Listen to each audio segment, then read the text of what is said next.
sa Zambales, sa La Union, ganyan, Nueva Ecija. Pagdating po ng Batangas, dyan sa Bulacan at saka sa Pampanga, dyan po yung medyo marami-rami yung kung ano-ano yung mga sakit na tumatama dyan sa ating RTL.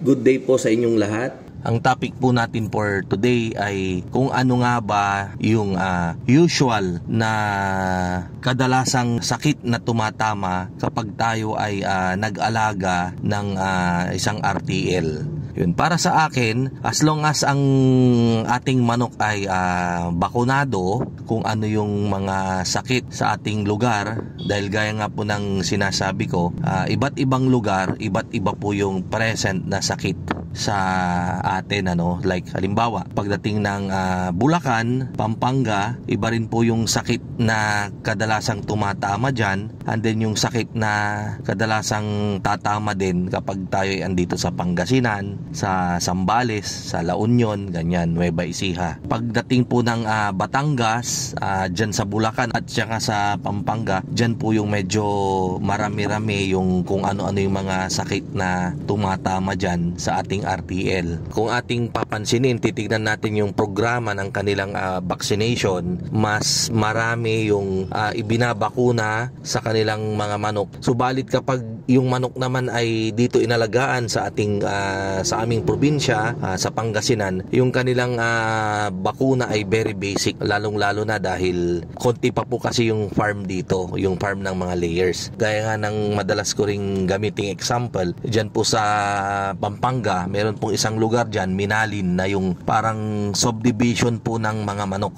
Tabi-tabi, dikit-dikit yung mga manukan, yung kanilang mga housing. Kaya kapag sila ay nagbakuna, kung ano dapat yung ibinakuna ng isang farm, dapat ganun naman yung ibabakuna mo sa manok mo. Ngayon naman, dako na tayo dun sa pagsagot dun sa katanungan na what if bakunado naman na yung ating mga manok, 'di ba? As per to our program. Ano naman na yung mga common pa rin na may encounter natin na sakit? Kadalasan po yung mga sipon-sipon na lang. Yung kuraysa po, yung namamaga yung kanilang mata. Pero yung pagdating naman po kasi sa kuraysa, bakunado naman po yan. Halos lahat po ng manok na inaalagaan, bakunado po yan ng kuraysa. Wala pong dapat tayong ikabahala. Kaya lang may mga mangilan-ngilan rin po na tinatamaan. Ang sabi nung doktor, meron at meron din daw tatamaan. Kaya kapag tinamaan po tayo ng sipon, ang gagawin lang po natin doon, painumin natin sila ng antibiotics para sa sipon. At ang mabisa po sa ngayon, yung enrofloxacin or norfloxacin. Number 1 din po na i-consider ninyo yung malaria na sakit. Ito po yung sakit na kapag tinamaan tayo ay nagre-green yung dumi ng ating mga manok. At kapag ito ay ating napabayaan, mataas din po yung mortality. Mamamatay po yung ating manok. Ito po ay nakukuha sa mga lamok.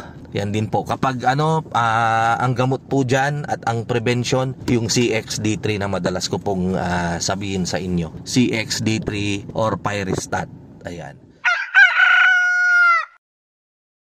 So siguro more on sa susunod nating vlog, mas i-discuss pa po ito ng malalim para makita nyo po. Ayan, abangan nyo. Ayan, I'm sure isa nang mag-aabang diyan si Ma'am LB Davis tungkol sa malaria. Mas i-discuss pa po natin ito. Magpapakita po ako ng mga details Ayan. So that's it for now. Sana nabigyan ko kayo ng another idea. Kita-kita po ulit tayo sa mga susunod nating vlog. Hanggang sa muli, ito po ang inyong kaibigan, ang inyong kamanukan. Walang iba kundi si Mang Mags. Thank you very much po. God bless and mabuhay.